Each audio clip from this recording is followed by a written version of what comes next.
Hey everybody, good evening. It's December the 15th. This is 12 days of Gen Hacks, and we are on day 5. We're roaring through our days, and when you start something like this, you think, wow, 12 days is a long time, and then here we go. In fact, December 15th means it's almost the day. I had a pretty significant event 21 years ago. Tomorrow, we had our very amazing son, Nathaniel Robert, and that was quite a day. I came from a family of girls with only girl cousins. I did have 2 boy cousins that I didn't get to see quite as much, and so I remember saying to Lorenzo when we had Nathaniel, I can't believe I had a boy. I was just so used to being around girls, and my mom only had 1 sister, so it was crazy. And he was the first grandson, and wow, he's gonna be 21 tomorrow. I can't believe it. Oh, time is precious. So we are on day 5 of the 12 days of Gen Hacks, and I hope that tonight will be really fun and practical for you. I'm going to hit the home side of things, and I'm actually going to admit painfully that some of this, Zoe and I are still figuring out after 23 years in, but we are definitely on the upside. I guess I should say the downhill slide. We're getting on top of so much of it. So you see the title there is Think About Later, Not Now. Okay, that's actually one of my favorite sayings pertaining to so many different things. But tonight we're going to focus on the money stuff, keeping things simple side. Okay, really pertaining to money. Okay, and I think I put a subtitle there, how to save money and your sanity. Okay, so when you have a big family and you just have some things that happen where you are a little bit more forced than you would be normally to have a good idea. And what I mean by that is, since you know you have these little ones, and if you go back to our first 3, Hannah, Nathaniel, and Micah, they were all born in 3 years. They were 3 years, 3 and under. Okay, so Hannah was 3, Nate was 18 months, and Micah was born almost to the day, 3 years for Hannah. So they have always been really, really close, and actually all of our children are really close, and physically in age they're close too. We have a couple that are only 16 months apart, and even with that, strangely, none of our children are as close as me and my middle sister. We're 15 months apart. So anyway, as many people told me, along with the people that told us we were nuts, there were plenty of people that said, you know what, they are going to be great friends. They're going to love this. It's going to be good. In fact, this is kind of not quite twins, a little bit easier.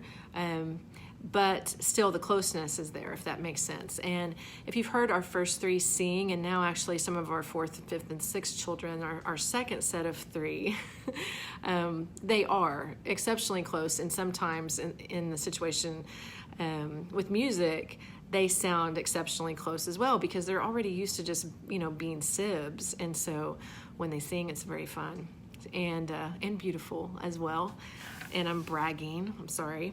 So back to the topic, how to save your money and your sanity, okay? I'm gonna give you a few ideas from our past 23 years, and as I said, admit a few areas we're still getting on top of, okay? So the Gen Hack was think about later, not now, okay? That can apply to so many different things, but in general, on the money side, I think it is so incredibly paramount that we teach our children how to handle money and how to respect it and how to appropriate it. If you look at some of the stats of what's happening in our country right now, and Lorenzo and I are right there with everybody else when it comes to paying off some debt and getting to the point that we're paying off into the mortgage area and everything. We're still not yet there to that point, but we're racing there with gazelle intensity, as Dave Ramsey says. And forgive me if I quote Dave Ramsey, because I really don't know all that Dave Ramsey says, but I like everything I hear him say. The few times I've been able to plow out on the tractor since we moved back home, I used to do that as a youngster.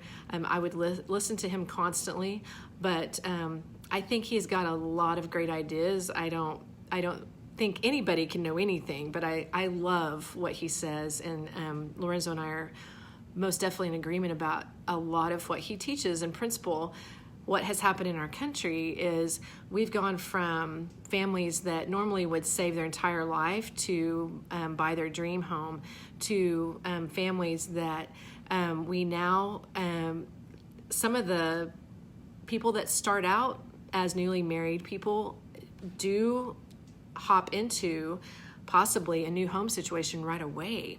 And our grandparents, let's say my grandparents, okay, they were born in 1919 and 1921. They did not have a new house until they were married 33 years. And that was only because my grandpa could build it then.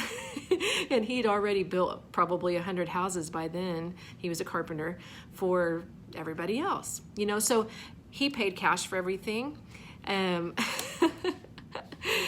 Yes, Dave's got some amazing ideas, and I think he's a godly man. He actually, Vanessa, is so fun to listen to in person. When you see him on video, he is a preacher. I told Lorenzo the other day, that guy is preaching. He is so preaching, but he gets a pass, you know, he gets a way to get by with a lot of the sarcastic things he says because he's acting like he's not a preacher.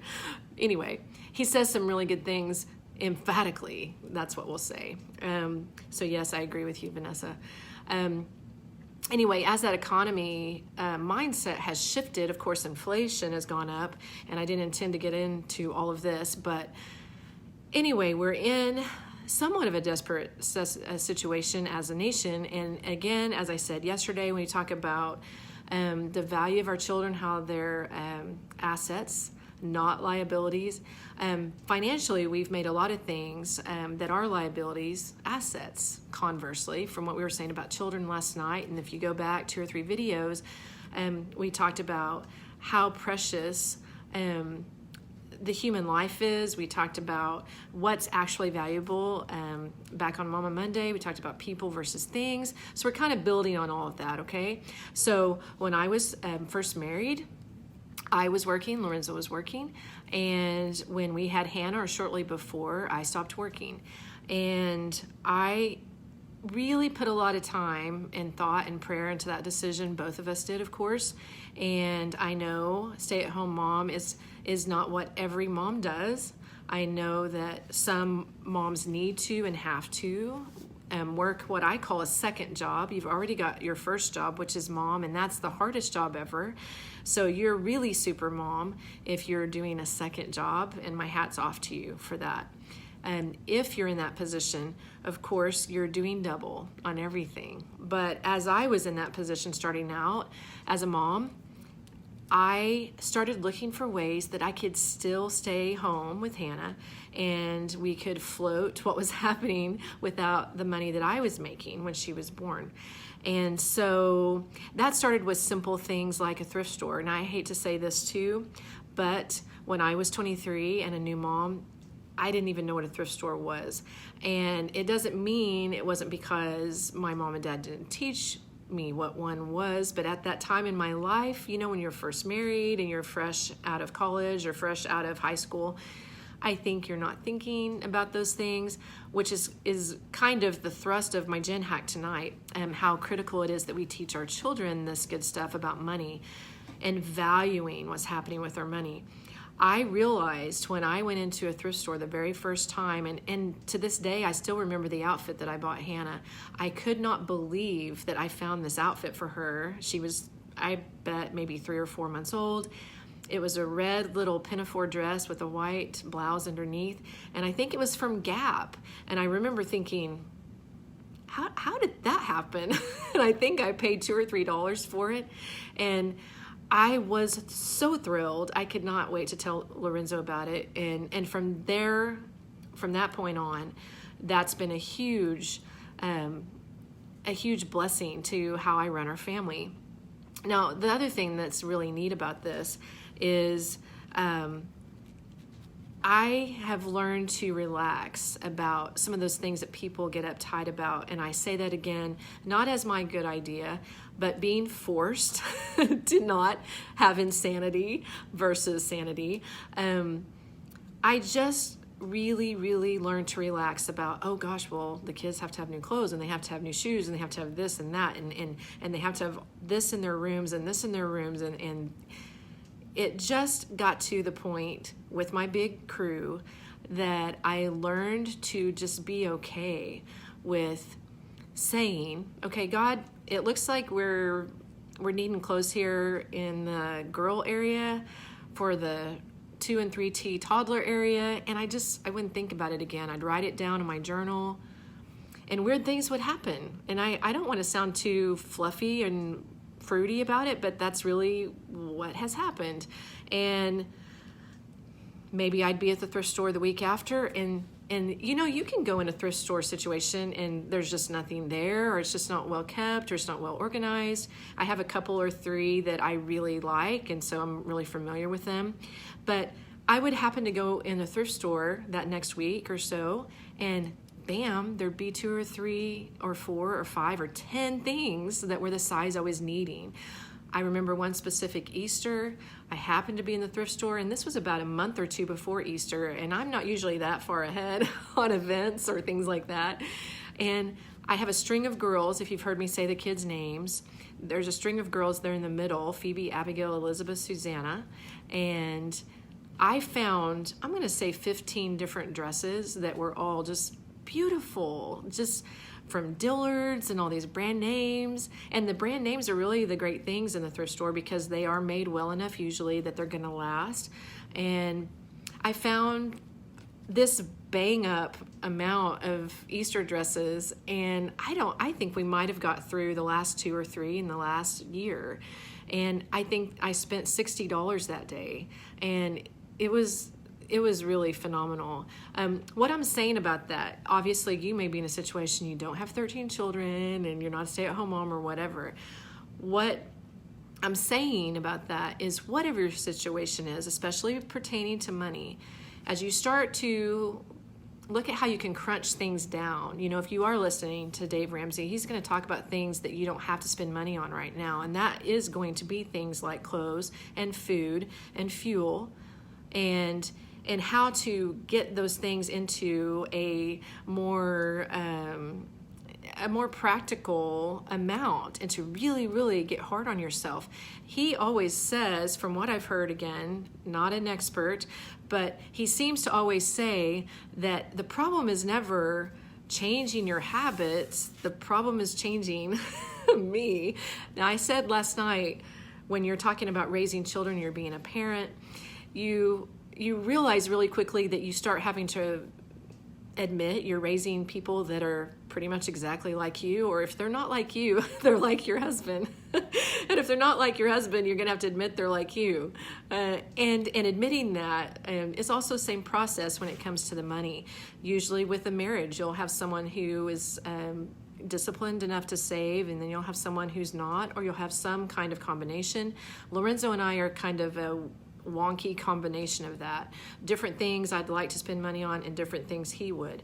And so all that to say, one practical tip is that you start frequenting a thrift store, and above all of that, that you start thinking about praying about those small things. Matthew says he knows the sparrow. He knows if one falls to the ground. He knows how many hairs on your head. I have had a thyroid thing happened to me. You can find a video on it on my personal feed here if you want to go look at the story. And I started losing tons of hair from that. Well, part of that was also from having babies, but I started praying about my hair. That sounds weird, I know, but if he knows the hairs on my head, then he cares about those details, right? I know mamas are listening here that would understand that. So back on our subject, thrift store is a great place to go. And you can wash those babies up and save the money that you would have spending something for it brand new. If that's something you've already got kind of a handle on, or maybe you have cousins and friends, you all do hand-me-downs, there's just no reason not to do that. That saves so much. Well, let's say food. Okay, I order food in bulk, and when I do that, I'm online, and so I'm not as tempted as when you might go in a store. Now, what happens when I go in a store like Sprouts and Moms, maybe dads too, husbands, wives, that place is beautiful. I love that place, and they make everything look so amazing and so presentable, and you turn around and you've totally blown your budget. In fact, when we lived in Oklahoma City, that's a big metro area, if you're not familiar with Western Oklahoma, I would constantly be in trouble blowing my budget because it just seemed like you had so many different places that you would need to go and need to find something. And separating out that need and want is also a very critical part of this in saving our money and our sanity. So I buy a lot of things in bulk. Now, something you can do, I go to or participate in a buying club that uses Azure Standard, and that's a really good tip too, Azure. You can find them online, and you can find all of their buying clubs. In Oklahoma alone, I would say we have at least 50. So wherever your state is, I'm sure you can find one. I believe they're across the United States, and they have what I try to hit, which is healthy and affordable. You can get really, really cheaper items if you're not as concerned about the quality, or if you're not really wanting to hit a certain type, or if you're not on a certain protocol. I'm trying to get to that, a protocol for what you're eating, or maybe you're eating a certain type of food because you're working on some kind of health issue or whatever. You can really save money in the food area if you really get gut level serious. That's also a Dave thing. He talks about rice and beans. We would normally throughout the winter buy 50 to 100 pounds of beans. You know how cheap those things are? You know how good they are for you. Now, one tip, if you're on the health side with beans, you want to soak them. Okay, you want to soak them overnight. That's really critical because that makes them more digestible. We don't have to talk about the jokes related to that, but if I had my children here, they would say that. Soaking them makes them more digestible, makes them go farther, makes them more palatable and taste better.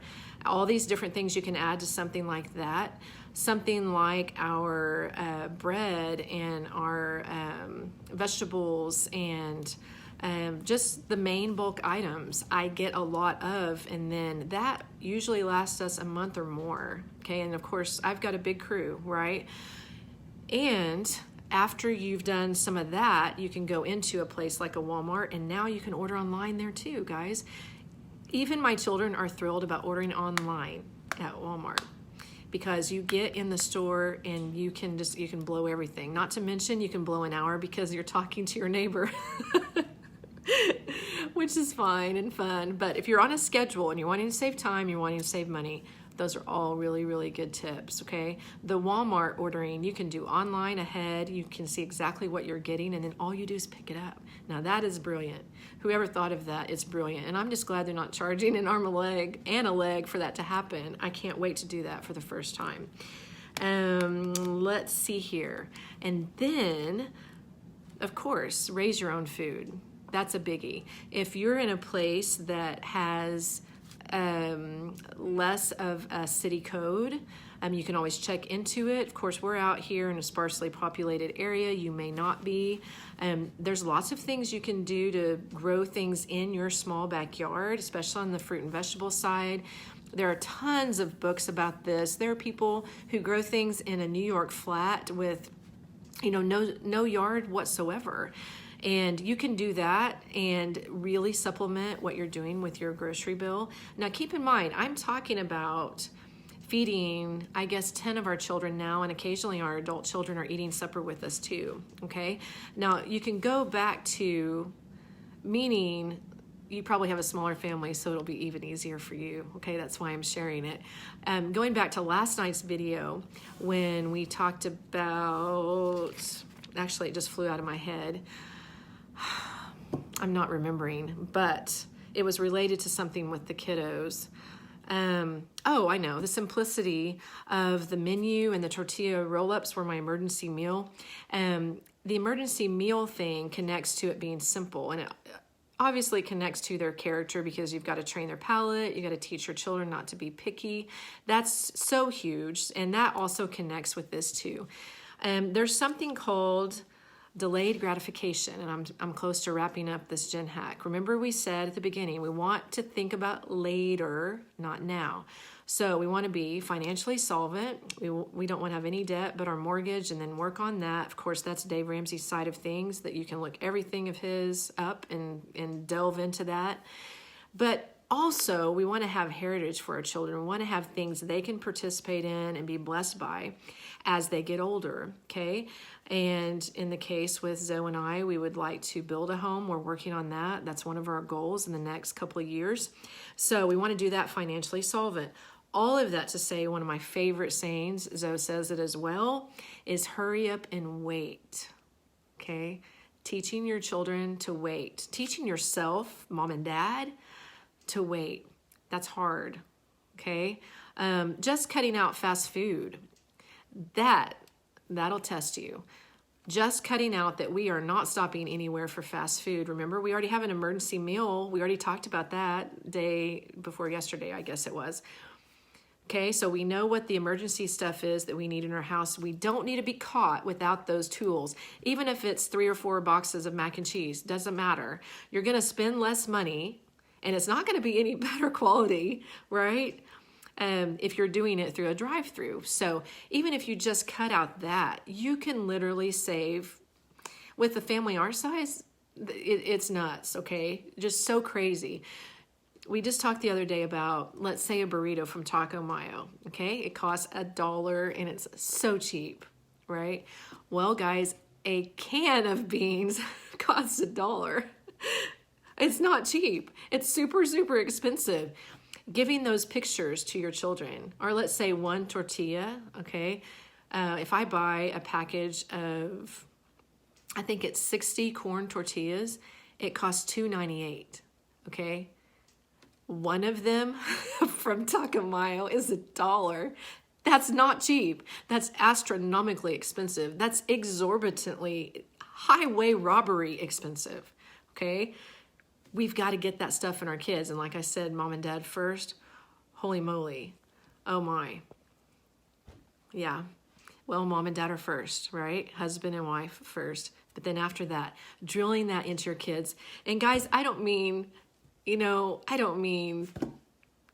can have a piece of bread for dinner. Okay, I don't mean that. We eat good stuff, but it's real stuff, and the more real stuff you feed your kids, the more satiated they'll be and the less they'll ask for junk, okay?